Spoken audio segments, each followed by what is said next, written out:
Representatives Geraldine Thompson and Anna Eskamani also with us. Representative Thompson, what would you like to add to what you just heard? Well, I don't think that you should have an officer who has 15 complaints of excessive force and is still a member of law enforcement. So the database that Senator Bracey talked about is very much needed. We need to know in all 67 counties by police department, by individual, where the hotspots are so that there can be some kind of intervention.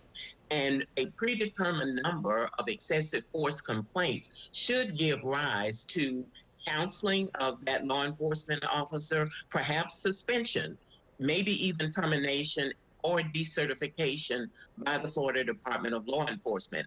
And a person who is terminated or decertified in Orange County shouldn't be able to move to Dade County and get a job with law enforcement. So the database allows you to recognize where the problems are. And I think there's a culture within some police departments where African Americans have been dehumanized simply by the language that's used.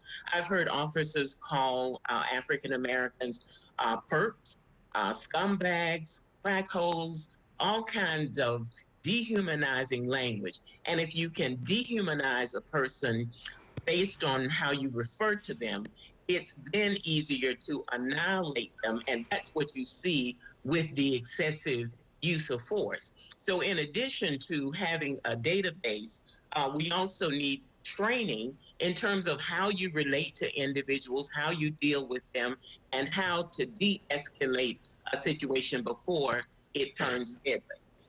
I want to ask you, you said the words like scumbag and perps. Some law enforcement agencies around here, they do have people that use that word. Do you think that law enforcement, sheriffs or police chiefs should use those words when describing the people that they arrest? I absolutely do not believe that they should use those words. I think you're talking about human beings. You're not talking about objects. And so if you refer to them as if they are human beings, you are more likely to treat them as if they are human beings. So I think the terminology and the language is a problem in and of itself. I was on a conversation last week with 10 or 12 chiefs of police from throughout the state of Florida. They want to identify the bad apples. They want to get rid of the bad apples. Arbitration is another area that we have to look at, because through arbitration, sometimes people who've been dismissed are reinstated, and that demoralizes the police force. And police have to be part of the conversation. I heard the term pandering to police unions or police. But you can't solve the problem without the input and the involvement of the people who are on the front line. So I intend to continue conversations and interactions with police officers so that together we can find a solution to this very broad problem that continues to plague our society. Clearly, everyone is needed to fix this issue. And from Representative Thompson, we want to go right now to Representative Eskamani. Same question. How do you start this? Locally, Tallahassee, how do you do this? Well, thank you, Martha, for the question. And as a non-Black woman of color, I think it's really important that we step back and listen and lift up the voices of our Black Floridians, including folks on this panel, to really center the conversation around their lived experiences and their demands. And in particular, I do think that there needs to be a serious reform of the power police unions and the police Bill of Rights, if not a reform, a complete repeal of the Bill of Rights.